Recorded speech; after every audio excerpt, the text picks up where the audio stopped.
الحمد لله العلي المتعال المنزه عن الشركاء والأمثال والصلاة والسلام على حبيبه المصطفى الهادي من الضلال وعلى آله وأصحابه بالغدو والآصال. أما بعد فأعوذ بالله من الشيطان الرجيم. بسم الله الرحمن الرحيم. ولا يملك الذين يدعون من دونه الشفاعة إلا من شهد بالحق وهم يعلمون. صدق الله العظيم وصدق رسوله النبي الكريم الأمين. إن الله وملائكته يصلون على النبي يا أيها الذين آمنوا صلوا عليه وسلموا تسليما. الصلاة والسلام عليك يا سيدي يا رسول الله وعلى آلك وأصحابك يا حبيب الله. مولاي صل وسلم دائما أبدا على حبيبك خير الخلق كلهم منزه عن شريك في محاسنه فجوهر الحسن فيه غير منقاسم. یا اکرم الخلق مالی من الوذ به سواک عند حلول الحادث العممی. رب صل وسلم دائما ابدا على حبیبک خیر الخلق کلہم. اللہ تبارک و تعالی جل جلالہ وعم نوالہ واتم برہانہ وعظم شانہ وجل ذکرہ وعز اسمہ کی حمد و ثنا،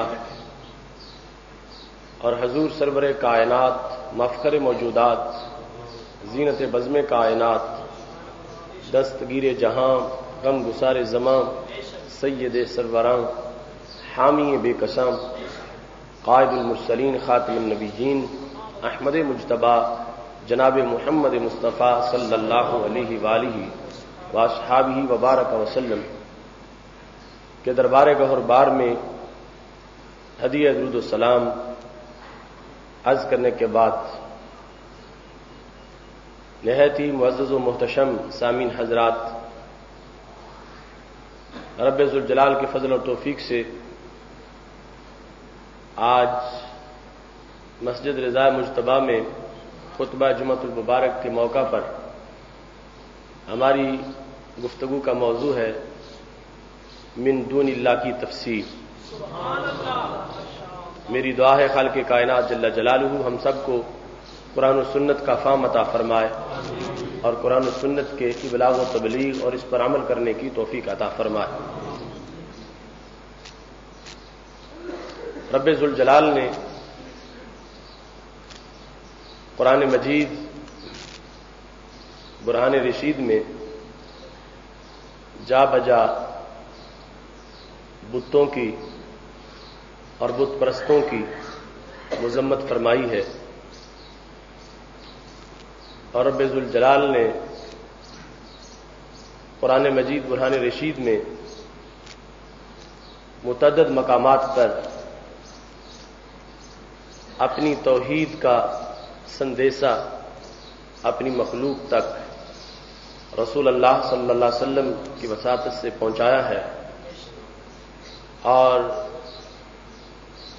اپنی توحید کی عظمت کو واضح کیا ہے، اور رب ذوالجلال نے توحید ماننے والوں کی عظمت کو بھی اجاگر فرمایا. قرآن مجید برہان رشید کے اندر رب ذوالجلال نے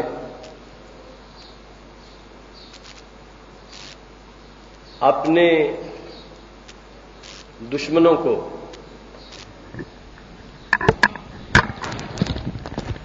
بتوں کو اور بت پرستوں کو اللہ تعالی نے من دون اللہ سے تعبیر کیا ہے، اور اپنے دوستوں کو اور اپنے محبوبوں کو بِإِذْنِ اللہ سے تعبیر فرمایا ہے.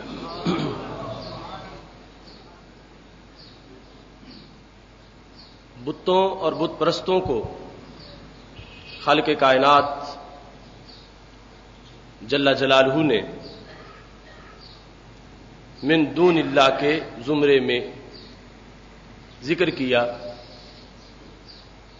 اور خود اللہ تعالی نے اپنی توحید کے جو مختلف اسالیب اور تقاضے ہیں قرآن مجید برہان رشید میں ان کو بیان فرمایا۔ سورہ حج کے اندر آیت نمبر 72 ہے، جس کو وہ طبقہ جو قرآن مجید کی آیات جو کفار اور بت پرستوں کے بارے میں ہیں، انہیں مومنین اور اولیاء اللہ کے بارے میں کثرت سے پڑھتے ہیں۔ یا ایھا الناس ضرب مثل فاستمعوا لہ، اے لوگو تمہارے لیے مثال بیان کی گئی ہے، اس کو توجہ سے سننا۔ ان الذین تدعون من دون اللہ لن یخلقوا ذبابا، بے شک وہ لوگ جن کو تم اللہ کے سوا پوجتے ہو، لن یخلقوا ذبابا، ہرگز وہ مکھی بھی پیدا نہیں کر سکیں گے، وَلَوِ اجْتَمَعُوا لَهُ، اگرچہ وہ سارے اکٹھے ہو جائیں، وَإِن يَسْلُبْهُمُ الذُّبَابُ شَيْئًا، اگر ان سے مکھی کوئی چیز سلب کر لے، چھین لے، لا يَسْتَنْقِذُوهُ مِنْهُ، تو یہ جن کو تم پوجتے ہو یہ مکھی سے وہ چیز اپنی واپس نہیں لے سکتے۔ ضعف الطالب والمطلوب، طالب بھی کمزور ہے اور مطلوب بھی کمزور ہے۔ یہ سورہ حج میں آیت نمبر 73 ہے۔ یہاں پر رب ذوالجلال نے معبودان باطلہ کو من دون اللہ سے تعبیر کیا، اور قرآن مجید برہان رشید میں سورہ بقرہ کے اندر معبودان باطلہ کے جو حواری ہیں، ان کو پوجنے والے ہیں، رب ذوالجلال نے انہیں بھی من دون اللہ سے تعبیر فرمایا ہے۔ خالق کائنات جل جلالہ ارشاد فرماتا ہے، ان کنتم فی ریب مما نزلنا علی عبدنا فأتوا بسورۃ من مثلہ، سورہ بقرہ، اس کے اندر رب ذوالجلال کا یہ فرمان آیت نمبر 23 ہے، وَإِن كُنتُمْ فِي رَيْبٍ مِّمَّا نَزَّلْنَا عَلَىٰ عَبْدِنَا، اور اگر تم شک میں ہو اس چیز کے بارے میں جو ہم نے اپنے عبد خاص پہ نازل کی، فَأْتُوا بِسُورَةٍ مِّن مِّثْلِهِ، اس کی مثل ایک صورت بنا کے لے آؤ، وَادْعُوا شُهَدَاءَكُمْ، اور بلا لو تم اپنے حمایتی، من دون اللہ، اللہ کے علاوہ، ان کنتم صادقین، اگر تم سچے ہو۔ یہاں پر قرآن مجید برہان رشید نے قریش مکہ اور کفار مکہ کو، منکرین قرآن کو یہ دعوت دی کہ اگر تم قرآن کو اللہ کا کلام نہیں مانتے تو پھر تم سورت بنا کے لے آؤ، اور تم من دون اللہ اپنے شہداء کو بھی بلا لو، اپنے گواہوں کو، اپنے مددگاروں کو بلا لو۔ اب یہ واضح ہے کہ صحابہ کرام علیہم رضوان تو مشرکین مکہ کی اس سلسلہ میں حمایت کرنے والے نہیں تھے کہ اللہ مشرکین مکہ کو کہہ رہا ہے کہ تم بھی آ جاؤ اور میرے نبی علیہ السلام کے صحابہ کو بھی تم بلا لو، نہیں، اللہ کہہ رہا تھا تم خود اور جو تمہارے اور حمایتی ہیں، جن کو تم اپنا حمایتی سمجھتے ہو، وہ بت ہیں یا بت پرست ہیں، تم ان کو بلا کے لے آؤ اور اس قرآن کی ایک سورت جیسی سورت لاؤ اگر تم سچے ہو۔ اب یہاں واضح طور پر من دون اللہ کے اندر کسی قبر والے کا ذکر نہیں ہے، کسی ولی کا ذکر نہیں ہے، اور کسی صحابی کا ذکر نہیں ہے، کسی مومن کا ذکر نہیں ہے۔ شہداء کی جو بھی تعبیر کرو گے تو بت اور بت پرست جو ہیں ان کے بارے میں رب ذوالجلال ان لوگوں کو واضح کہہ رہا تھا کہ تم جو من دون اللہ تمہاری طاقتیں جو تم سمجھتے ہو وہ ساری اکٹھی کر لو اور تم اس کا جواب بناؤ، اور ساتھ یہ بتا دیا کہ ہرگز تم کبھی بھی اس کی مثل بنا نہیں سکتے۔ قرآن مجید برہان رشید کا ایک بھی مقام ایسا نہیں ہے کہ جس میں رب ذوالجلال نے پرستش کا ذکر کر کے آگے کسی قبر کا ذکر کیا کہ تم جو فلاں قبر پہ جا کے بیٹھتے ہو اور فلاں ولی کی پوجا کرتے ہو اور تم اس سے اپنے نفع نقصان مانگتے ہو، پورے قرآن میں ایک مقام بھی ایسا نہیں ہے۔ اس وقت کے اختصار کے پیش نظر میں صرف چند آیات آپ کے سامنے پیش کروں گا کہ جس سے پتہ چلے گا کہ قرآن مجید نے جن کو من دون اللہ کہا ہے وہ پارٹی اور ہے اور اللہ کے محبوبوں کی جماعت اور ہے۔ جو آیت کریمہ میں نے آپ کے سامنے تلاوت کی، اس میں جنہیں من دون اللہ کے اندر ذکر کیا جا رہا ہے ان کی چند صفتیں بیان کی گئی ہیں۔ پہلی صفت کیا ہے؟ لن یخلقوا ذبابا، اگر وہ سارے مل بھی جائیں تو بڑی مخلوق تو کیا مکھی بھی نہیں بنا سکتی، ان کے اندر اتنی صلاحیت بھی نہیں کہ چھوٹی سی مکھی بنا لیں۔ یہ من دون اللہ کا تعین کیا جا رہا ہے قرآن مجید کے اندر کہ من دون اللہ سارے بھی اکٹھے ہو جائیں، جن کی وہ پرستش کرتے ہیں مشرکین مکہ، جن کو پوجتے ہیں، قرآن مجید کہتا ہے لن یخلقوا ذبابا، لن تاکید نفی کے لیے ہے، ہرگز وہ ایک مکھی بھی نہیں بنا سکیں گے۔ اس سے پتا چلا کہ جو رب ذوالجلال کے مقابل لوگوں نے جو معبود بنائے ہوئے ہیں اور جن کو من دون اللہ سے تعبیر کیا جاتا ہے، ان کی اتنی بھی صلاحیت نہیں کہ وہ بڑی مخلوق تو کیا چھوٹی سی مخلوق مکھی کی بھی تخلیق کر سکیں۔ جبکہ قرآن مجید برہان رشید میں تیسرے پارے کے اندر رب ذوالجلال نے اپنے بندوں کی شان کو بیان کرتے ہوئے ان کا جو تعارف کروایا، اس میں سورہ آل عمران کے اندر آیت نمبر 39 موجود ہے کہ حضرت عیسیٰ علیہ السلام نے جب اپنا تعارف کروایا تھا تو کہنے لگی انی قد جئتکم بآیۃ من ربکم، لوگو میں تمہارے پاس اپنے رب اور تمہارے رب کی طرف سے ایک آیت لے کے آیا ہوں۔ میں کون ہوں؟ انی اخلق لکم من الطین کہیۃ الطیر، میں بناتا ہوں تمہارے لیے مٹی سے ایک پرندے کی شکل۔ اخلقو، خلق یخلقو، جس کا معنی ہوتا ہے پیدا کرنا، فرمایا میں بناتا ہوں مٹی سے ایسی حیت جس طرح کے پرندے کی ہوتی ہے، فانفخ فیہ، اور میں اس میں روح پھونکوں گا تو کیا ہوگا؟ فیکون طیرا، وہ پرندہ بن جائے گا۔ قرآن مجید نے جو سورہ حج میں کہا تھا کہ من دون اللہ ساری پارٹی اکٹھی ہو جائے تو مکھی بھی نہیں بنا سکتی، اور ادھر قرآن مجید یہ بتا رہا ہے کہ اللہ کے ایک عیسیٰ علیہ السلام یہ شان رکھتے ہیں کہ وہ مٹی کا پرندہ بنا کے پھونکے روح تو وہ اڑنا شروع کر دیتا ہے۔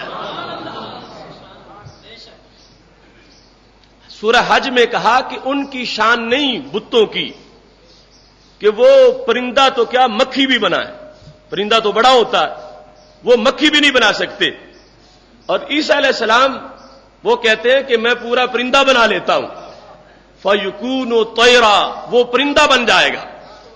اب قرآن مجید برہان رشید کے اندر کوئی تضاد نہیں ہے، اگر وہاں جو من دون اللہ ہے اس میں اگر اللہ والے بھی شامل ہیں تو پھر تو قرآن میں تناقض آ جائے گا، قرآن مجید آپس میں ٹکرا جائے گا کہ 17ویں پارے کے اندر یہ بتایا جا رہا ہے کہ اللہ کے سوا کوئی رب والا ہو یا رب کا دشمن ہو، کوئی من دون اللہ ہو یا باذن اللہ ہو، وہ مکھی بھی نہیں بنا سکتے، اور ادھر جو تیسرے پارے میں ہے یہ مکھی تو کیا وہ پرندہ بھی بنا لیتے ہیں، آپس میں ٹکراؤ ہو جائے گا کہ تیسرا پارا کچھ کہتا ہے اور جو 17واں پارا ہے وہ کچھ کہتا ہے، لیکن پورے قرآن پر ہمارا ایمان ہے، اور وہ ایمان اسی صورت میں بچ سکتا ہے کہ جب یہ مانا جائے کہ وہ 17ویں پارے کے اندر جو من دون اللہ ہے وہ اور لوگ ہیں، اور تیسرے پارے میں پرندے بنانے والے اور لوگ ہیں۔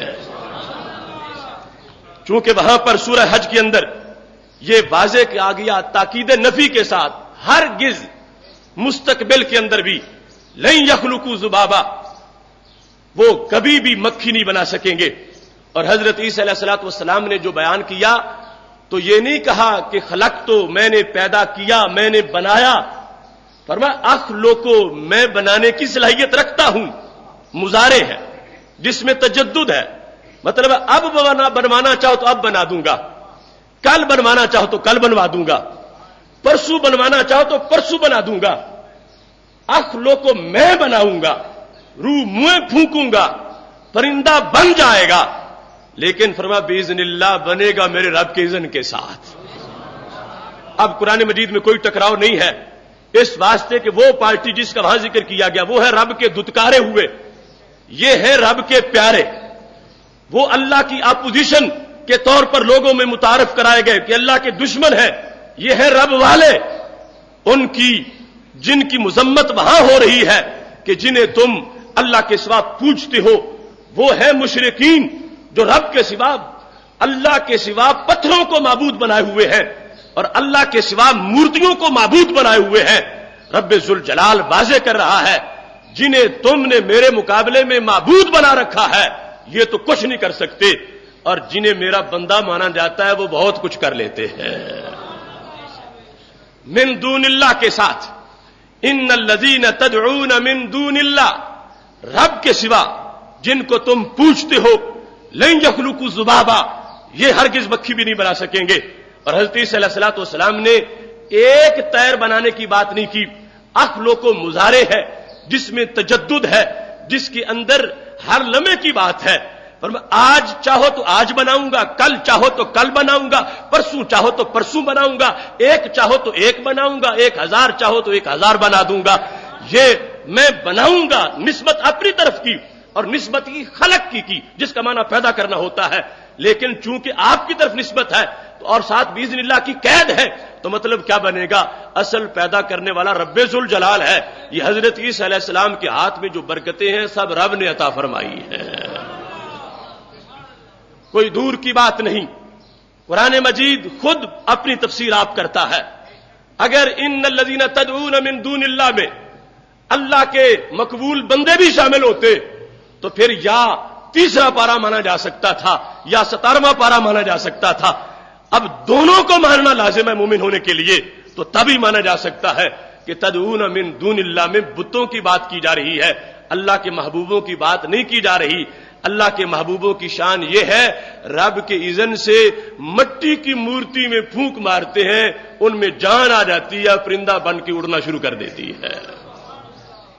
یہاں اس بات کو بھی ذہن میں رکھیں، وَإِن يَسْلُبْهُمُ الذُّبَابُ شَيْئًا لَا يَسْتَنْقِذُوهُ مِنْهُ، اگر مکھی ان سے کچھ چھین کے لے جائے، وہ ابن جریر سے لے کر جو سب سے پہلی تفسیر ہے آخری تفسیروں تک یہ ہے کہ جو اوپر بت کے تیل لگا ہوا تھا یا کوئی رنگ لگا ہوا تھا، مکھی بیٹھ گئی، تیل اٹھا کے لے گئی، اب اس میں یہ طاقت نہیں ہے کہ وہ مکھی سے اتنا تیل بھی برآمد کر سکے، واپس نہیں لا سکتا۔ اب یہاں پر یہ آیت جو ولیوں پہ چشمہ کرتے ہیں، دکھائیں مجھے پوری کائنات میں اس وقت سے لے کر آج تک کس ولی کا بدن سامنے رکھا گیا ہے جس پہ مکھیاں بیٹھی ہوئی ہوں اور مکھیاں اوپر سے تیل چوس رہی ہوں، اور پھر یہ قرآن کی آیت کہہ رہی ہو کہ جو مکھیاں ان کے بدن پر لگا ہوا تیل چوس کے جا رہی ہیں، اللہ کے ولی یہ تیل واپس نہیں لے سکتے۔ ہر ولی خدا اور ہر اللہ کا ولی ان کے بدن کے اوپر قبریں ہیں اور وہ قبروں کے پردے میں ہیں، ان کا بدن تو نظر آ ہی نہیں رہا. جب بدن نظر نہیں آ رہا تو مکھی کہاں بیٹھے گی؟ جب نہیں بیٹھے گی تو چھین کیسے سکتی ہے؟ عرب کے اس پورے ماحول میں میں منبر رسول صلی اللہ علیہ وسلم پہ بیٹھ کر اعلان کر رہا ہوں، کسی علاقے میں مکہ شریف کے سوا بھی کسی ولی کا کوئی بدن نہیں تھا کہیں پڑا ہوا کہ جس بدن پر کوئی مکھی بیٹھی ہو اور مکھی نے رنگ چاٹا ہو اور چلی گئی ہو اور قرآن کہہ رہا ہو دیکھو تم اے ایمان والو ان کو اپنا حاجت روا سمجھتے ہو اور یہ تو مکھی کا بھی ہاتھ نہیں پکڑ سکے کہ مکھی کو روک سکتے ہو. نہیں، وہاں جن پہ مکھیاں بیٹھی ہوئی تھیں وہ مورتیاں تھیں، وہ بت تھے، وہ مٹی کے، وہ پتھروں کے، وہ مختلف دھاتوں کے، ان کے ہاتھ پاؤں بنے ہوئے تھے، ان کے چہرے بنے ہوئے تھے. ان میں سے کوئی بھی ایسا نہیں تھا جس کو احسن تقویم کہا جاتا ہو. ان میں سے کوئی بھی ایسا نہیں تھا جس کو خلق اللہ آدم علی صورت ہی کہا جاتا ہو. ان میں سے کوئی بھی اس شان کا لائق نہیں تھا کہ جس کو رب ذوالجلال نے اپنی تخلیق کا شاہکار بنایا ہو. وہ سارے انسانوں کے گھڑے ہوئے وہ دیوتے تھے، ان پر مکھیاں بیٹھی ہوئی تھیں. جو اللہ کا ولی ہے یہ انسان کا گھڑا ہوا نہیں، رب کا بنایا ہوا ہوتا ہے، کہیں بدن نہیں تھا.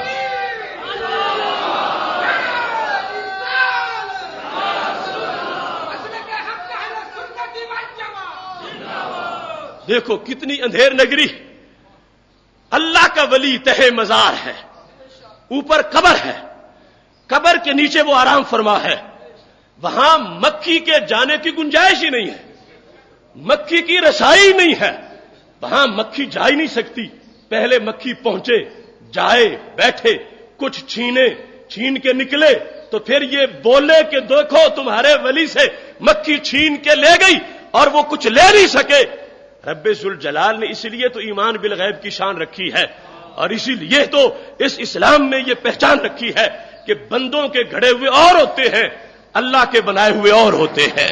یہ جو بندوں کے گھڑے ہوئے ہیں، جن کو لوگ معبود مان لیتے ہیں، جن کو لوگ اپنا مسجود مان لیتے ہیں اور بت سامنے پڑے ہیں، یہ کچھ نہیں کر سکتے. جنہیں رب نے بنایا ہے اور جنہیں رب کا بندہ مانا جاتا ہے، معبود نہیں مانا جاتا، الہ نہیں مانا جاتا، ان کے جسموں میں اللہ ایسی طاقت عطا فرماتا ہے وہ دنیا کے ایک کنارے پہ بیٹھتے ہیں، دوسرے کنارے پر اپنے ہاتھوں سے تصرف کر لیتے ہیں. اس پر آیات قرآن ابھی میں پیش کرتا ہوں، لیکن جن لوگوں نے یہ وتیرہ بنایا ہے اس آیت کے پڑھنے کا، لن یخلقوا ذبابا ولو اجتمعوا له وان یسلبهم الذباب شیئا لا یستنقذوه منه، روزانہ پڑھتے ہیں، آج تک انہیں سوچ نہیں آئی کہ ہم جس لفظ کو پڑھ رہے ہیں اس کا مصداق تو اس پورے ماحول میں کوئی نہیں ہے.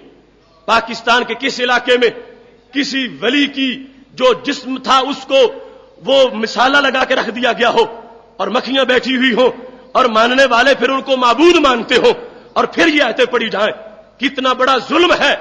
اللہ والوں کے جسم یوں کسی نے بت بنا کے نہیں رکھے، نہ ان پر کوئی مکھی بیٹھتی ہے اور نہ ہی انہیں کوئی معبود مانتا ہے.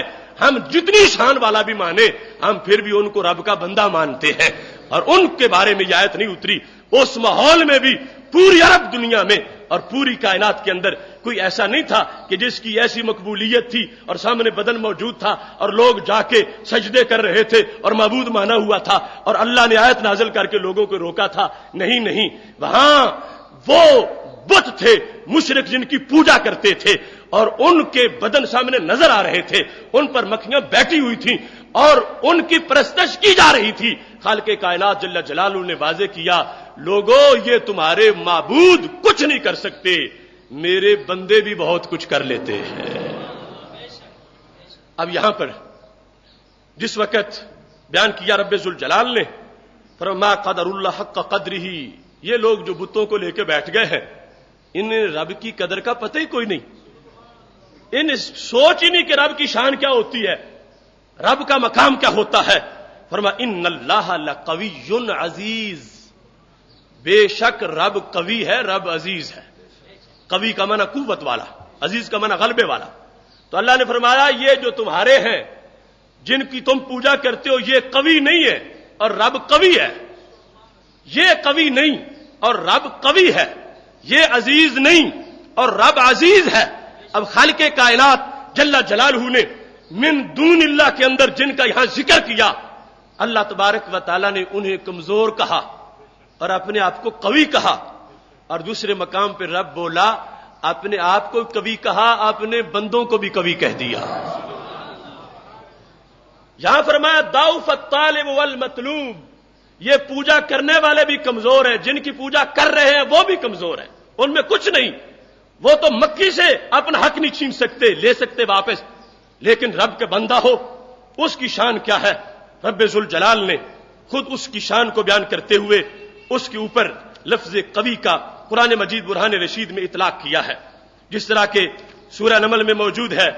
حضرت سلیمان علیہ السلام وہ بیت المقدس اور سبا کا جو فاصلہ تھا 2 مہینے کی مسافت تھی، سبا سے تخت اٹھانا تھا اور بیت المقدس پہنچانا تھا، تو کہا ایکم یاتینی بعرشھا قبل ان یاتونی مسلمین، کون ہے جو اس بلقیس کے تخت کو اٹھا کے لے آئے اس کے آنے سے پہلے پہلے؟ قال عفریت من الجن، ایک بڑے پاورفل جن نے کہا انا آتی کا بھی میں لاؤں گا، کب؟ قبل ان تقوم من مقامک، تمہارے اپنی جگہ اٹھنے سے پہلے، اور میں کون ہوں؟ اللہ کہتا ہے کہ اس نے کہا وانی علیہ لقوی امین، میں قوت والا ہوں، میں قوت رکھتا ہوں، میں یہ کام کر سکتا ہوں۔ اب یہ دور سے مدد کروانی تھی، اور جس نے کرنی ہے قرآن کہتا ہے وہ قوی ہے، وہ کمزور نہیں ہے، اس کے اندر قوت موجود ہے، لیکن ایک وہ قوی ہے جو اس سے بھی بڑا قوت والا نکلا، واصف بن برخیہ، انہوں نے کہا میں بھی حاضر ہوں۔ قال الذی عنده علم من الکتاب انا آتیک بھی قبل ان یرتد الیک طرفک، یہ تمہاری کھلی آنکھ بند ہونے سے پہلے میں وہ تخت اٹھا کے لے آؤں گا۔ تو جو مجلس بدلنے سے پہلے لائے قرآن کہتا ہے وہ قوی ہے، اور جو آنکھ جھپکنے سے پہلے لے آئے وہ کتنا بڑا قوی ہوگا۔ اب پتا چلا عنده علم من الکتاب، ہے بندہ مگر قرآن کہتے اسے قوی کہنا ہے بندہ مگر اسے قوی کہنا ہے، پوچھا بت کو پر اسے قوی نہیں کہنا، تو پتا چلا من دون اللہ میں اگر اللہ والے ہوتے تو ان کو قوی نہ کہا جاتا، وہاں پر رب نے کہا میں قوی ہوں، تمہارے بت قوی نہیں ہے، اور دوسرے مقام پر اللہ نے فرمایا میرے بندے بھی قوی ہیں۔ اگر من دون اللہ کی لسٹ میں یہ بندے بھی شمار ہو چکے ہوتے قرآن ان پر کبھی بھی قوی کا لفظ استعمال نہ کرتا۔ رب ذوالجلال نے استعمال کر کے یہ بتایا ہے من دون اللہ والی پارٹی اور ہے اور باذن اللہ والی پارٹی اور ہے۔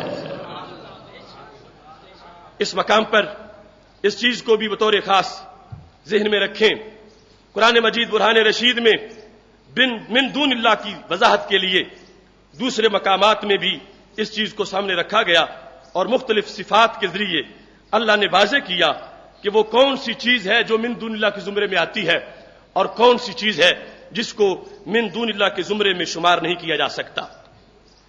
اس سلسلہ میں رب ذوالجلال ارشاد فرماتا ہے والذین تدعون من دونہ ما یملکون من قطمیر، جن کی تم رب کے سوا پوجا کرتے ہو وہ قطمیر کے بھی مالک نہیں ہیں۔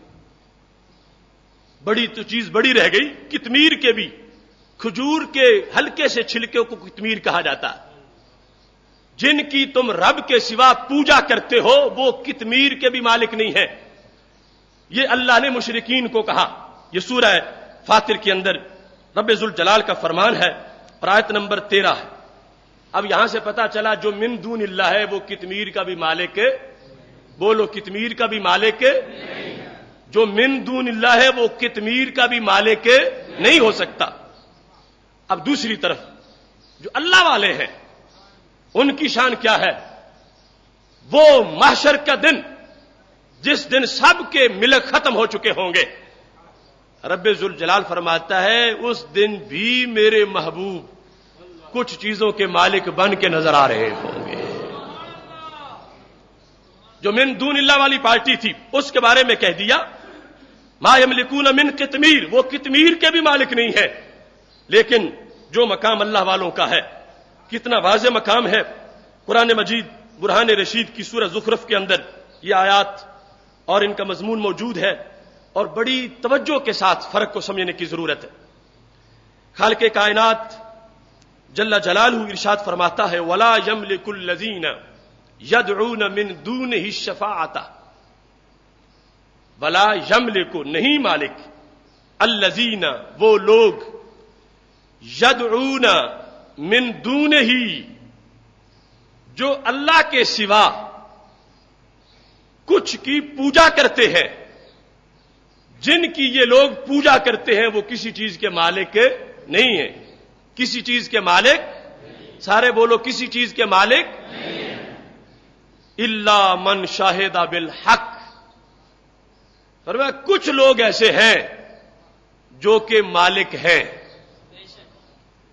پہلے ہے لا، پھر ہے الا، یہ جو تم کلمہ اسلام پڑھتے ہو، لا الہ الا اللہ، نہیں کوئی معبود مگر اللہ، لا سے نفی ہوئی، اللہ سے اس بات ہوا، جیسے کہتے ہو والعصر ان الانسان لفی خسر، بے شک ہر انسان گھاٹے میں ہے، الا الذین آمنوا مگر وہ گھاٹے میں نہیں جو ایمان لے آئے، ان الانسان لفی خسر، ہر انسان کی پہلے بات ہوئی، لیکن پھر ان میں سے کچھ انسانوں کو نکال لیا گیا۔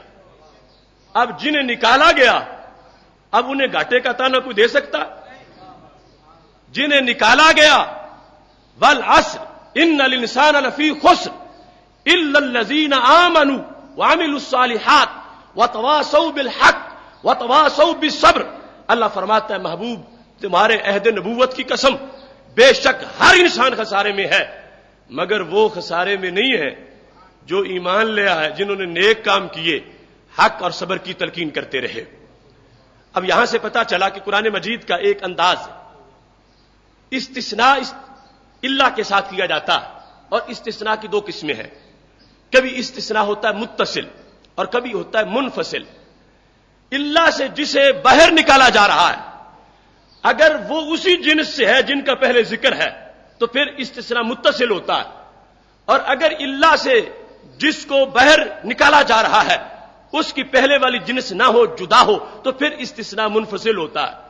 اب جب یہ کہا گیا والعصر ان الانسان لفی خسر الا الذین آمنوا، بے شک ہر انسان خسارے میں ہے مگر وہ خسارے میں نہیں جو ایمان لائے، تو اب اللہ سے پہلے بھی انسانوں کا ذکر ہے اور اللہ کے بعد بھی انسانوں کا ذکر ہے، تو کون سا استثناء ہوا؟ متصل۔ اگر یہاں پر اللہ کے بعد فرشتوں کا ذکر ہوتا تو پھر استثناء ہونا تھا منفصل، کہ ہر انسان خسارے میں ہے مگر جو فرشتے ہیں وہ خسارے میں نہیں ہیں، اب استثناء منفصل ہونا تھا، لیکن جو قرآن مجید میں ہے وہ استثناء متصل ہے۔ تو دونوں طرح کے استثناء قرآن مجید میں موجود ہیں، کبھی استثناء متصل ہوتا ہے کبھی استثناء منفصل ہوتا ہے۔ جب متصل ہو، اللہ کے بعد جس کا ذکر ہو اس کو پہلے اللہ کے پہلے والی جماعت میں شامل کیا جاتا ہے اور پھر نکالا جاتا ہے، اور اگر منفصل ہو تو پھر شامل ہی نہیں ہوتا، ویسے اس کو جدا طور پہ ذکر کر دیا جاتا ہے۔ یہ اللہ کا مختصر سا مطلب آپ نے ذہن میں رکھنا۔ اب اس آیت کو سنو، وَلَا يَمْلِكُ الَّذِينَ يَدْعُونَ مِن دُونِهِ الشَّفَاعَةَ، اللہ فرماتا ہے کہ جن کی یہ لوگ پوجا کرتے ہیں رب کے سوا، وہ شفاعت کے مالک نہیں ہیں، وہ شفاعت کے مالک، وہ شفاعت کے مالک۔ اب لفظ مالک ہے نا، اللہ کے بعد جو نکالا جائے گا اس کے ساتھ مالک بولنا پڑے گا۔ اللہ کے بعد جس طرح وہاں تھا نا کہ ہر انسان گھاٹے میں ہے مگر فلاں گھاٹے میں نہیں، وہاں گھاٹے کا لفظ پھر استعمال کرنا پڑا، ہر انسان خسارے میں ہے مگر فلاں خسارے میں نہیں۔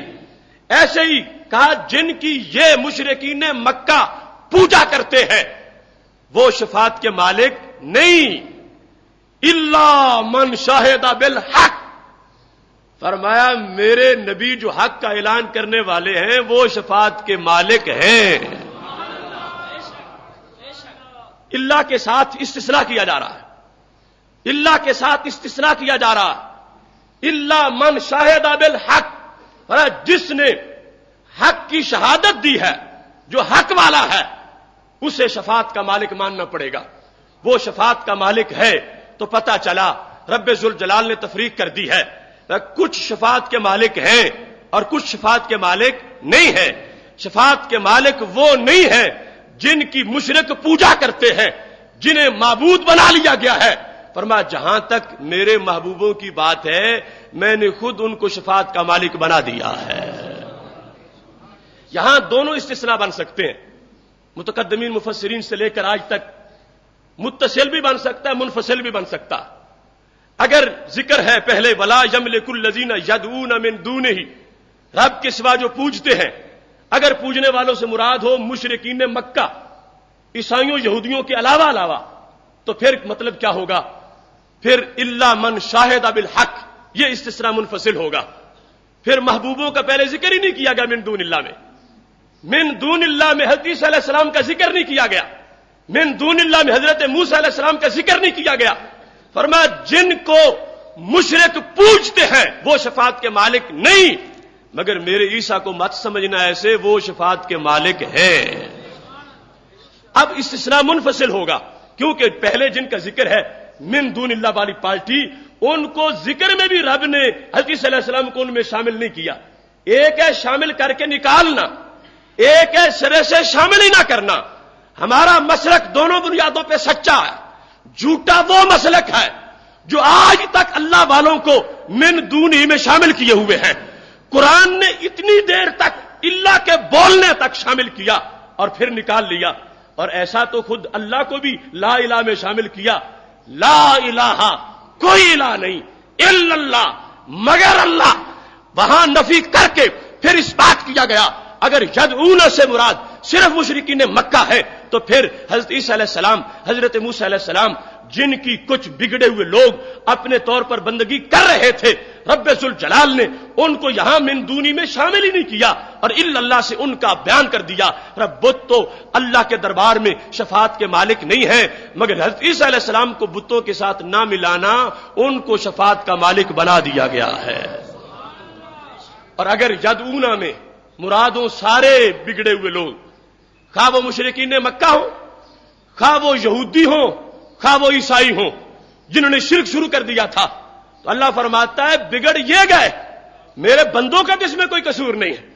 اب جن کی عبادت کی جاتی رہی وہ دو قسم کی ہو گئے، ایک ہے بت جن کو مشرک پوجتے ہیں، دوسرے عیسیٰ علیہ السلام اور حضرت موسیٰ علیہ السلام کہ جن کے بعد یہودی عیسائی بگڑ کر ان کو ابن اللہ کہنے لگے اور ان کے بارے میں اپنے عقائد گھڑنے لگے۔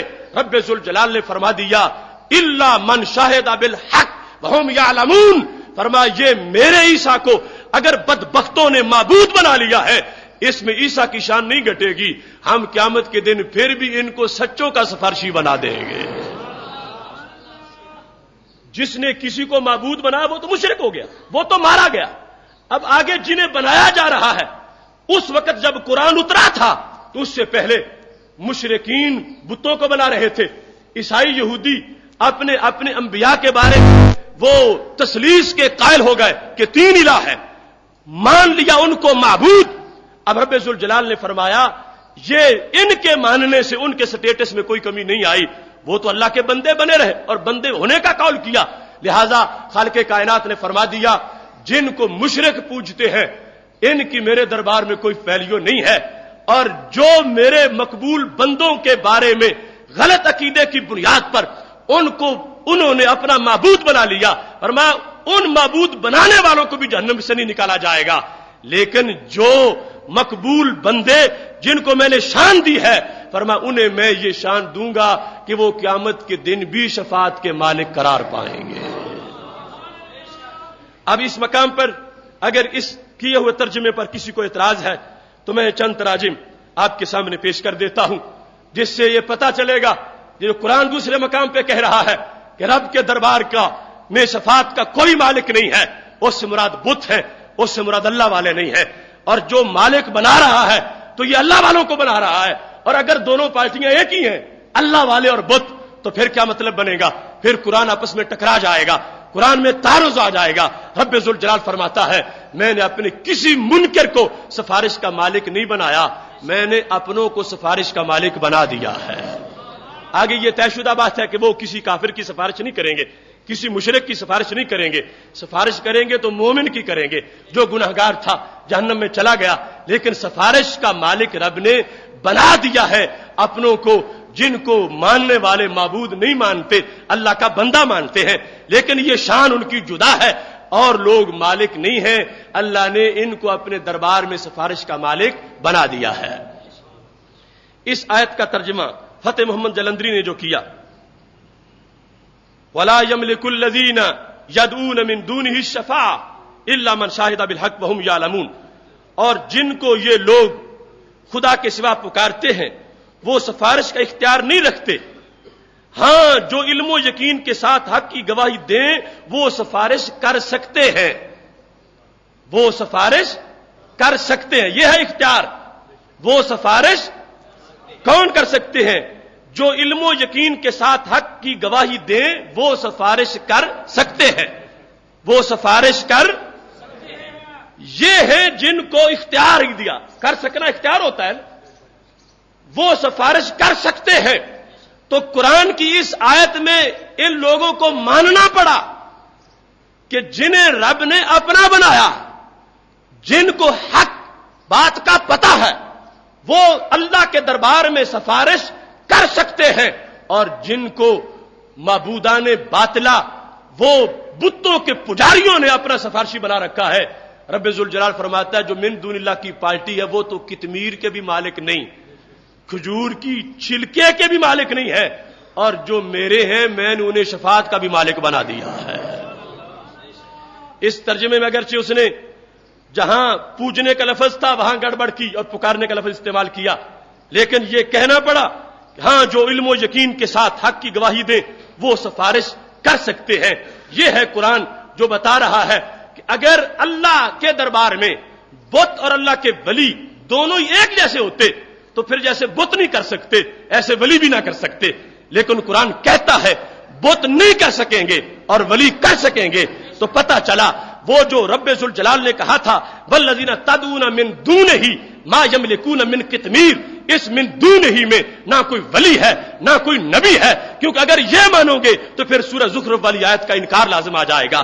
وہ بتا رہی ہے اللہ کے دربار میں ولی بھی مالک ہے سفارش کا اور نبی بھی مالک ہے سفارش کا. ایک طرف کہا مالک نہیں، دوسری طرف کہا مالک ہے، تو یہ آپس میں تضاد آ جائے گا. قرآن کے قرآن ہونے کی دلیل کیا ہے کہ اس میں کوئی تضاد نہیں ہے، اور تضاد تب نہیں ہوگا جب من دون اللہ سے مراد بت ہوں گے اور یہ دوسری طرف جو مراد ہے یہ اللہ کے مقبول بندے ہوں گے. ایسے ہی عبد الماجد دریا آبادی نے اس کا ترجمہ کرتے ہوئے یہ کہا ہاں جن لوگوں نے حق کا اقرار کیا اور وہ تصدیق بھی کرتے ہیں وہ البتہ سفارش کر سکیں گے. تو پتہ چلا بت نہیں کر سکیں گے اور اللہ والے کریں گے. جن آیات کے اندر نفی کی گئی ہے کہ کوئی سفارش نہیں کر سکے گا، کوئی سفارش نہیں کر سکے گا، وہ من دون اللہ پارٹی ہے، وہ سفارش نہیں کر سکیں گے. اور جہاں صرف سفارش کرنے نہیں مالک کا لفظ بول دیا گیا ہے تو وہاں بتا دیا گیا کہ یہ وہ ہیں جنہیں اللہ نے خود شفاعت کا مالک بنا دیا ہے. اس سلسلہ میں یہ بات ذہن میں رکھیں، کچھ چیزیں اللہ ان کی نفی کرتا ہے، نفی غیروں سے کرتا، اپنوں سے نہیں کرتا. اب دیکھ لو عزت کی رب نے نفی کی، کیا کہا ان العزت للہ جمیعا، عزت ساری کس کی ہے؟ سارے بولو عزت کس کی ہے؟ 3-4 مرتبہ قرآن میں آیا عزت کس کی ہے؟ اب تم میں سے کوئی بندہ عملاً اس چیز کو مانتا ہے؟ تم تو کہتے ہو عزت میری بھی ہے، میں عزت والا آدمی ہوں، تم کہتے ہو عزت میرے بھائی کی بھی ہے، عزت میرے باپ کی بھی ہے، عزت جو ہے وہ میرے استاد کی بھی ہے. تو قرآن جو کہہ رہا ہے عزت ساری اللہ کی ہے، اس کے ہوتے ہوئے تم بھی عزت والے بنو، تو خیال کبھی نہیں آیا کہ ہم نے شرک کا ارتکاب کیا کہ رب بھی عزت والا ہو ہم بھی عزت والے ہوں. اللہ کہتا ہے عزت بے شک ساری اللہ کی ہے، 1% بھی کسی اور کی نہیں، 1% کا کروڑواں حصہ بھی کسی اور کی نہیں. تو پھر تم عزت والے کیسے بنے ہوئے ہو؟ عزت ساری اللہ کی ہے اور اس کے باوجود تم بھی عزت والے ہو اور ایمان میں کوئی فرق نہیں آیا.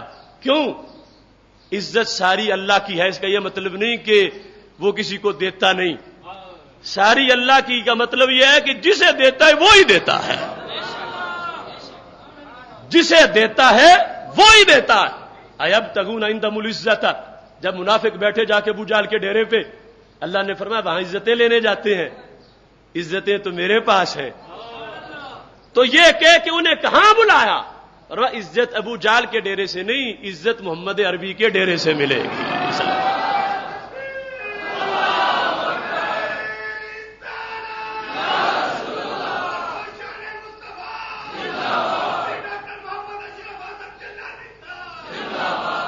اب دیکھو نا کتنی واضح نفی کی تھی، عزت ساری اللہ کی ہے، اور اس کے باوجود پتا چلا اللہ کی بھی ہے، اللہ کے بندوں کی بھی ہے.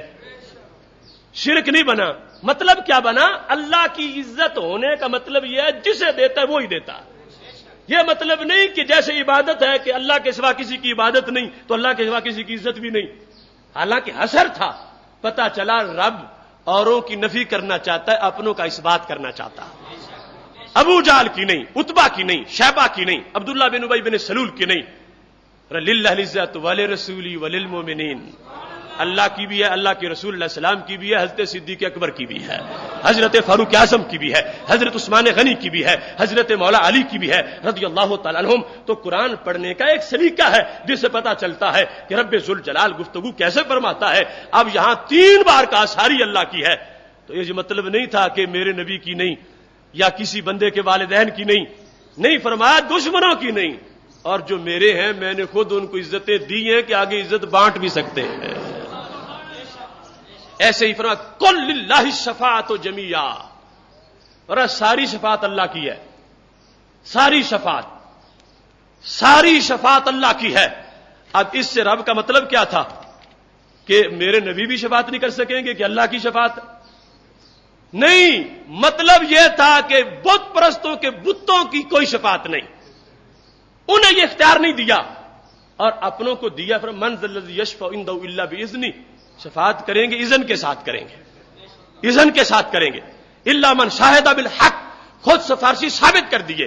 بخاری مسلم میں حدیث موجود ہے، عشر کا دن ہوگا، ہمارے نبی علیہ السلام سجدے میں سر رکھیں گے، اللہ فرمائے گا یا محمد ارفع راسک، سر اٹھاؤ، قل تسمع، بولو سنا جائے گا، سل توتا، مانگو دیا جائے گا.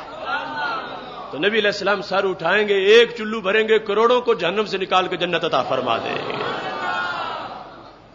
آیت سچی ہے کہ شفاعت ساری اللہ کی ہے، مگر اس کا یہ مطلب نہیں کہ اللہ والے نہیں کر سکیں گے. ساری اللہ کی ہے کا مطلب یہ تھا کہ اللہ کے دشمن جو بت ہیں ان کے پاس یہ اختیار نہیں، یہ اللہ کے پاس ہے، آگے جسے چاہے عطا فرما دیتا ہے. یہاں تک فرمایا ایھا السکت المراغم، ناتمام بچہ جو پورا بنا بھی نہیں تھا اور حادثہ ہو گیا، اس کو ولادت سے پہلے ہی حمل ضائع ہو گیا، ناتمام تھا، تو میرے نبی علیہ السلام فرماتے ہیں جنت کے دروازے پہ وہ بھی کھڑا ہوگا اور اپنی امی کو اپنے نافے سے باندھ کے جنت میں لے جائے گا. شفاعت ساری اللہ کی ہے، مگر اللہ جسے چاہتا ہے اس کو شفاعت کا مالک بنا دیتا ہے. اگر من دون اللہ کا مطلب جو ان لوگوں نے گھڑا ہوا ہے صحیح ہوتا تو پھر تو درجنوں آیات کا انکار لازم آ جائے گا. ایک صحیح مانو گے، دوسری پر ایمان جو ختم ہو جائے گا. یہ اہل سنت و جماعت کا عقیدہ ہے کہ من دون اللہ میں جہاں پہلے ذکر ہے کہ وہ لوگ پوجا کرتے ہیں من دون اللہ کی، اس میں ایک مقام بھی ایسا نہیں ہے کہ جہاں من دون اللہ کے اندر بتوں کے ساتھ ولیوں کو شامل کیا گیا ہو اور پھر نکالا نہ گیا ہو. یہاں اس انداز میں ہے، جہاں استثناء ہے وہاں ویسے ہی نکال کے بیان کر دیا ہے، اور جہاں استثناء نہیں ہے وہاں واضح کر دیا ہے کہ یہ بات بتوں کی ہے، یہ بات اللہ والوں کی نہیں ہے. اللہ والے وہ ہیں کہ جن کے ناتمام بچے بھی سفارش کرنے کی طاقت رکھتے ہیں. اب یہ آیت کریمہ جو میں نے تمہارے سامنے پڑھی، صرف اس کی تفسیر، اس کا ترجمہ جو تفسیر جامع البیان جو اس امت میں سب سے پہلی تفسیر لکھی گئی اور سند کے ساتھ ہر بات کو واضح کیا گیا، اس میں امام ابن جریر طبری کی یہ جو 310 ہجری میں جن کا وصال ہے، پہلے متفرق اقوال موجود تھے، مستقل سند کے ساتھ معصور تفسیر یہ پہلی تفسیر ہے جس میں انہوں نے اس آیا کریمہ کا بیان کرتے ہوئے تفصیل کے ساتھ یہ ذکر کیا کہ جو لفظ میں نے بولے ہیں مالک ہونے کے، میں نے اپنی طرف سے نہیں بولے، وہ لفظ قرآن نے بولے ہیں. اور یہاں سے یہ بھی پتا چلے گا قل لا املک لنفسی نفعا ولا ضرا، یہ اتنی آیت پڑھنے میں بغض نبی ظاہر ہوگا آگے الا ماشاء اللہ بھی پڑھنا پڑے گا. سرکار فرماتے ہیں میں اپنے طور پر تو مالک نہیں، رب کے بنانے سے مالک ہوں. اب یہاں پر بھی وہ الا موجود ہے. ولا یملک الذین یدعون من دونه الشفاعۃ الا من شهد بالحق وهم یعلمون. اس مقام پر انہوں نے اس کی تفسیر کرتے ہوئے کیا لکھا؟ کہتے ہیں انہم یملکون الشفاعۃ عنده باذنہ لهم بها. یملکون کا لفظ بولا. اللہ کے ولی، اللہ کے نبی، من شاہد بالحق میں جو بھی آ گیا ہے، رب جسے چاہے گا اس کو مالک بنا دے گا. لفظ مالک بولا گیا ہے. اللہ ان کو سفارش کا مالک بنا دے گا، اللہ ان کو سفارش کا اختیار عطا فرما دے گا. اور دوسرے مقام پر انہوں نے کہا فاثبت جل ثناؤہ للملائکۃ وعیسی وعزیر اثبت ملکہم من الشفاعۃ. اثبت ملکہم من الشفاعۃ. چونکہ آیت میں یہ بھی احتمال ہو سکتا ہے کہ جو پوجا کرنے والے ہیں، الہ ماننے والے ہیں، یہودی ہو، عیسائی ہو، مشرکین مکہ ہو، فرما رب ذوالجلال واضح کر رہا ہے پوجا کرنے والوں کا جو عمل ہے وہ تو جہنمیوں کا اپنی جگہ رہا. جہاں تک میرے مقبولوں کی بات ہے، اثبت ملکہم، رب نے ثابت کیا کہ فرشتے بھی سفارش کر سکتے ہیں، میں نے ان کو مالک بنا دیا ہے. حضرت عیسیٰ علیہ السلام بھی کر سکتے ہیں، میں نے ان کو مالک بنا دیا ہے. حضرت عزیر علیہ السلام بھی کر سکتے ہیں، میں نے ان کو مالک بنا دیا ہے. اگر کچھ گمراہوں نے فرشتوں کو معبود بنا لیا، کچھ گمراہوں نے عیسیٰ علیہ السلام کو معبود بنا لیا، کچھ گمراہوں نے حضرت عزیر علیہ السلام کو معبود بنا لیا، ان کا عمل ان کے کھاتے میں جائے گا، وہ جہنمی بنے. فرما ان کی شان کم نہیں ہوگی، میں نے پھر بھی ان کو شفاعت کا مالک بنایا ہوا ہے. اور کریں گے صرف ایمان والوں کی، مشرک کی سفارش نہیں کریں گے، کافر کی سفارش نہیں کریں گے. اب یہ ہے مالک بنایا. اور دوسری جگہ میں کہا ما یملکون من قطمیر، وہ تو چھلکے کے بھی مالک نہیں، سفارش تو بات ہی بہت بڑی ہے. اب یہ دونوں آیات اکٹھی تب مانی جا سکتی ہیں. والذین تدعون من دونہ ہی میں جو دونہ ہی ہے اس سے مراد بت ہے، اس سے مراد اللہ کے ولی نہیں ہے، اس سے مراد اللہ کے نبی نہیں ہے. الا من شاہد بالحق، اس سے مراد اللہ کے نبی ہیں، اس سے مراد اللہ کے ولی ہیں. اب دونوں آیات کو سمجھنا ہو تو پھر سنی کا عقیدہ اختیار کرنا پڑے گا کہ جو نفی کی گئی ہے وہ بتوں کی گئی ہے. جو قرآن کہتا ہے کہ میں نے مالک بنا دیا ہے، بتوں کو سفارش کا مالک نہیں بنایا، اپنے بندوں کو سفارش کا مالک بنا دیا ہے. قرآن مجید برہان رشید کا یہ مقام دعوت فکر ہے، اور میں بھول میں نہیں بیان کر رہا، میں پوری ذمہ داری سے بیان کر رہا ہوں. مجھے یقین ہے سورج مغرب سے طلوع ہو سکتا ہے، اس کا کوئی جواب نہیں دے سکتا. دو چیزیں مقابلے کی قرآن بیان کر رہا. والذین تدعون من دونہ ما یملکون من قطمیر، اور جن کی تم پوجا کرتے ہو رب کے سوا، وہ تو چھلکے کے بھی مالک نہیں. اور ادھر کیا فرمایا الا من شاہد بالحق وهم یعلمون، اور جو میرے ہیں میں نے تو ان کو شفاعت کا بھی مالک بنا دیا ہے.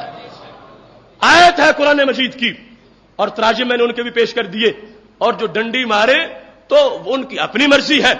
جو شروع سے تفسیر آ رہی ہے اور جو صحابہ نے سمجھی ہے وہ یہ ہے کہ اللہ استثناء کیا جا رہا ہے، خواہ متصل ہو خواہ منفصل ہو. ایک میں یہ ہوگا کہ پہلے من دونی میں شامل کیا، اللہ سے نکال لیا.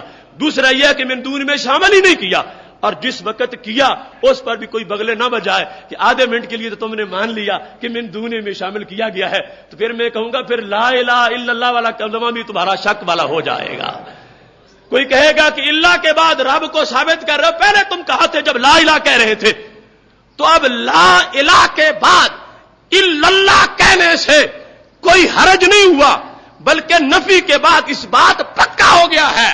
ایسے من دون میں شامل کر کے اللہ سے جو رب نے خود نکال دیا ہے حرج نہیں ہوگا. رب نے واضح کر دیا جو اور ہیں وہ مالک نہیں ہیں، اپنوں کو میں نے سفارش کا مالک بنا دیا ہے. یہاں یہ بات بالکل واضح ہے. وہ ایک ڈاکٹر ہے نالائق جس کو لگتا ہے کہ جہنم میں ایک پھیرا دے کے نکالا گیا. اس کی تقریر میں وہ کہہ رہا تھا 25 آیات ہیں میرے پاس کہ کوئی وسیلہ نہیں، کوئی شفاعت نہیں. میں ببانگے دول کہتا ہوں 25 کیا، ایک بھی نہیں اس کے پاس، ایک بھی نہیں.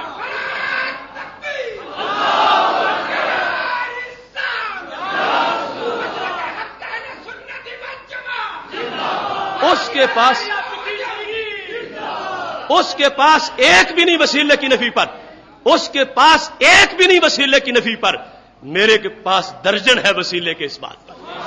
اور یہ اگر اس تک کوئی بات پہنچائے تو اس کا مجھے جواب دے.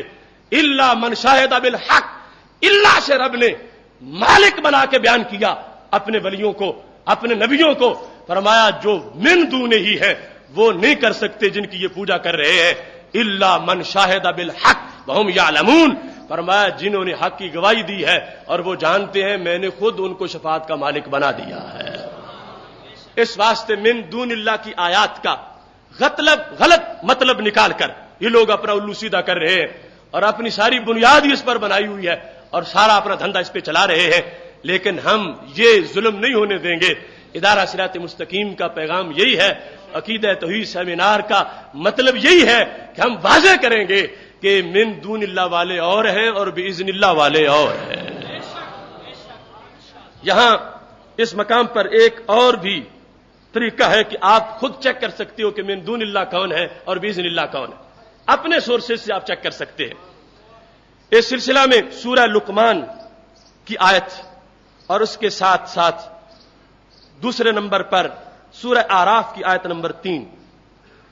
آراف کی آیت نمبر 3 کے اندر رب ذوالجلال نے یہی من دون اللہ والا معاملہ جو ہے وہ بیان کیا. آیت نمبر 3 کیا ہے؟ خالق کائنات جل جلالہ ارشاد فرماتا ہے اتبعوا ما انزل الیکم من ربکم، پیروی کرو اس کی جو تمہاری طرف تمہارے رب کی طرف سے نازل کیا گیا. ولا تتبعوا من دونہ اولیاء، اور اس کے سوا اپنے مددگاروں کی، دوستوں کی، بیلیوں کی پیروی نہ کرو. اتبعوا یہ سورہ آراف ہے، آیت نمبر 3 ہے. اتبعوا ما انزل الیکم من ربکم، جو تمہارے رب کی طرف سے تمہاری طرف نازل کیا گیا اس کی پیروی کرو. الا تتبعوا من دونہ اولیاء، اور جو من دون اللہ ہے ان کی پیروی، سارے بولو من دون اللہ کی پیروی، من دون اللہ کی پیروی، من دون اللہ کی پیروی. اب قرآن نے واضح کر دیا کہ جو من دون اللہ ہے ان کی پیروی نہیں کرنی. اگر قرآن مجید میں کہیں آ جائے کہ اللہ حکم دے رہا ہو کہ فلاں بندے کی پیروی کرو تو پتہ چلا کہ من دون اللہ اور ہے اور خدا والے اور ہیں. نبی تو نبی رہ گئے نا، ان کی پیروی کا تو حکم ہی ہے. عام لوگوں کے لحاظ سے بھی، عام لوگوں کے لحاظ سے بھی قرآن جب واضح کرے، اللہ خود متوجہ کرے کہ تم فلاں کے پیچھے لگ جاؤ، فلاں کی پیروی کرو، تو اگر ان کی پیروی سے پہلے روک رہا تھا من دون اللہ کے اندر تو پھر حکم کیوں دے رہا؟ پتہ چلا دوسرے مقام پر اگر اللہ عموم کے ساتھ پیروی کا حکم دے دے تو پتہ چلے گا کہ جن کی پیروی سے روکا ہے وہ پارٹی اور ہے، اور جن کی پیروی کرنے کا حکم دیا وہ پارٹی اور ہے. اعتراض تب ہوگا جب دونوں کو ایک سمجھا جائے. جب من دون اللہ میں اپنوں بیگانوں کو اکٹھا کر دیا جائے تو قرآن واضح کرے گا جن سے روکا ہے وہ اور ہے اور جن کے بارے میں حکم دیا ہے وہ اور ہے. اس سلسلہ میں سورہ لقمان کی آیت نمبر 15 ہے جس کے اندر رب ذوالجلال کا یہ فرمان موجود ہے. خالق کائنات جل جلالہ نے حکم دیا واتبع سبیل من اناب الیہ. اس کے اندر رب ذوالجلال نے واضح طور پر فرما دیا سورہ لقمان اور اس کے اندر آیت نمبر 15 ارشاد فرماتا ہے ہمارا رب واتبع، اے سننے والے تو پیروی کر. کس کی؟ من، اس کی، اناب الی، جو میرا بن گیا. واتبع سبیل من اناب الی، یہ نہیں کہا کہ واتبعنی، میری پیروی کر. واتبع سبیل من اناب الی، فرمایا جو میری طرف ہے اس کی پیروی کر، اس کے راستے کی پیروی کر. واتبع سبیل من اناب الی، جو میری طرف مائل ہو گیا، میری طرف جھک گیا، وہ مطیع بن گیا. اے سننے والے قیامت تک کے مسلمان، تو اس کی پیروی کر جو میرا بن گیا. جس قرآن نے ابھی یہ کہا اس کا یہ فیصلہ ہے کہ لا تتبعوا من دون اللہ کی پیروی نہ کرو. اگر من دون اللہ میں یہ اللہ والے بھی ہوتے پھر تو قرآن میں تعارض آ گیا. ادھر کہتا ہے کہ پیروی نہ کرو، ادھر کہتا ہے کہ پیروی کرو، دونوں باتیں سچی ہیں، تو سچی تب ہے جب من دون اللہ اور ہے اور باذن اللہ اور ہے۔ جن کی پیروی سے روکا ہے وہ شیطان ہے، شیطان کے ہرکارے ہیں، اور جن کی پیروی کا حکم دیا ہے وہ رحمان کے پیارے ہیں۔